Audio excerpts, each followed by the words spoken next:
তুমি কি পড়তে বসলে বারবার মোবাইল চেক করো? 5 মিনিট পড়লে মন চলে যায় অন্যদিকে? তাহলে আজকের ভিডিওটি শুধু তোমার জন্য। প্রথমেই জানতে হবে তোমার মনোযোগ কে নষ্ট করছে।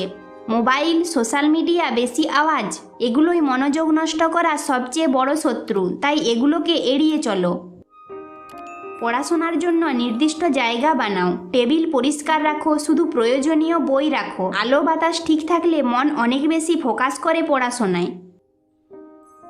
25 মিনিট মন দিয়ে পড়বে, তারপর 5 মিনিটের ছোট্ট একটা ব্রেক নেবে। এভাবে 4 রাউন্ড হলে 15 মিনিটে একটা বড় ব্রেক নাও।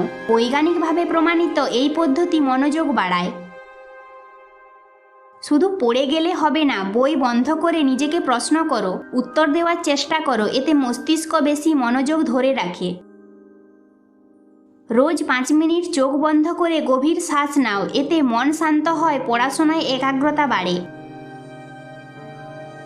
যথেষ্ট ঘুম আর হেলদি খাবার খাও, এগুলো ছাড়া মনোযোগ বাড়ানো অসম্ভব। রাত জাগা বা জাঙ্ক ফুড খাওয়া মনোযোগ নষ্ট করে।